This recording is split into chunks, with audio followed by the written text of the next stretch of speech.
Welcome back. Each year, more than 30,000 Australians suffer a cardiac arrest, many without having any prior symptoms and very little warning. Dialing 000, CPR and using a defibrillator can all add up to a better chance of survival. Here to tell us more, welcome Bill Straveski from the Heart Foundation and Alison Osborne from St John Ambulance. Guys, thanks for joining us this morning. Thank you, Luke. Welcome. I'll start with you, Bill. Before the break, we met Brett, one of the many Australians saved by the quick action of bystanders after he had a cardiac arrest. Tell us what a defibrillator did to save his life. Well, what it does, and it's taking a step back, and what a cardiac arrest is quite different to a heart attack. A heart attack is when there's a blockage of your artery, so it doesn't allow the blood to flow, where a cardiac arrest is an electrical problem. So think of it as your car, where your battery might go flat and you need to jump start it. It's the same thing with the heart. So a defib really gets the heart electrical system going back again. Okay, so I sadly have had many experiences in the last few years of young people in my life having cardiac arrest, which was so surprising to me. Why is that happening, and is it happening more commonly? It is happening quite often, and we generally see people on the sporting field, and whether here locally in Australia or overseas, and unfortunately most people don't survive, and that's because they're not aware of the heart condition that they have. They're either born with it or it's genetic, it's passed on through family, and most people won't know that they have any condition, and the first warning sign is when their heart stops and they collapse. And so what we do know is whilst survival is quite poor, unfortunately we have more than 150 young people die each year. Well, speaking of that, how do we know if someone's actually having a cardiac arrest compared to maybe indigestion or a panic attack? You will quickly realise that they'll stop breathing, they'll be motionless, where if it's in indigestion, you'll still see some breathing, you'll still see some movement. So, and one of the great things about a defib is it's safe to use even if you get it wrong. So it's better to have a go and save someone's life than to sit back and be second-guessing yourself on a later stage. Absolutely. So, Alison, you're from St John's, and I know that you train people in first aid and CPR and now obviously using a defib.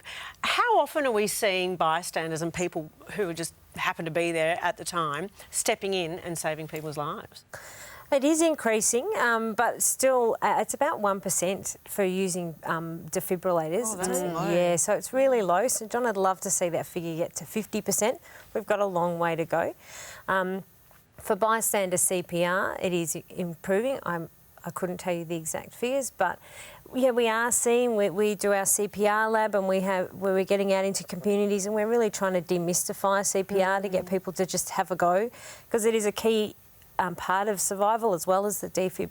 You know, CPR is really important and crucial in keeping... Well, Alison, you've got one here with you. This is a defibrillator. Can you tell us, how does it work, basically? Yep. Well, these, like we've said, and even Brett said in his demo, these are designed for anyone to use them. They're easy to use. So they have voice prompts.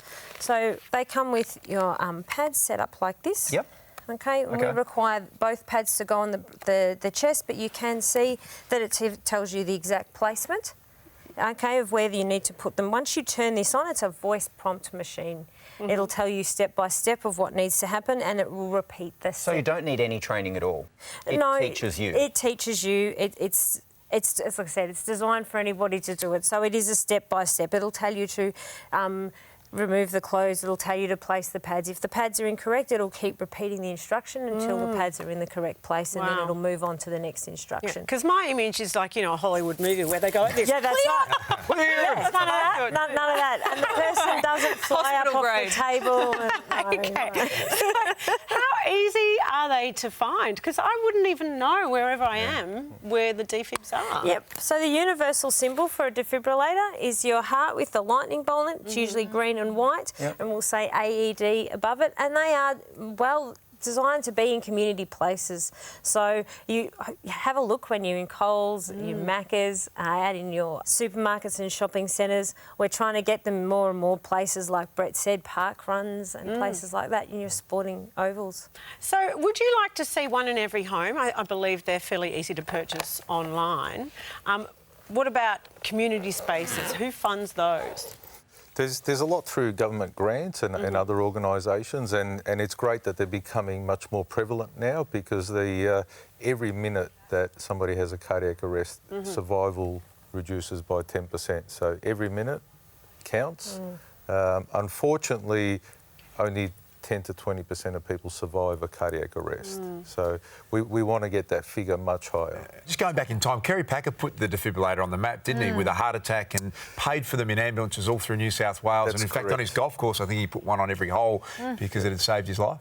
Yeah, that's correct. That was probably going back a couple decades, but yeah, Kerry Packer did have a heart attack, and a defib did save his life, and what he did do is gratefully then fund many across New South Wales. So then, Bill, what else do you think is needed for a community to know how to best respond to an emergency situation like a cardiac arrest? Yeah, so there are heart-safe communities, and these are individuals and groups who've gotten together and really to, one, train and know how to use a defib and be quite comfortable.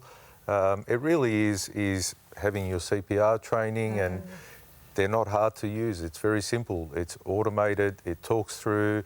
You put the pads on, make sure you don't even have to stand back. Even the person who's using the defib will only get a little tingle even if they're touching the body. So it's not the Hollywood where you have to stand back. It is quite simple and straightforward. Well, when I fell pregnant, it was the first thing I did, went and did a CPR course just to know. It's so important. Yeah, and great to hear that defibs are more accessible than we perhaps first thought. So you may want to check out where they are in your area. Bill and Alison, thanks so much for joining us on the House of Wellness and informing us about a very, very important issue.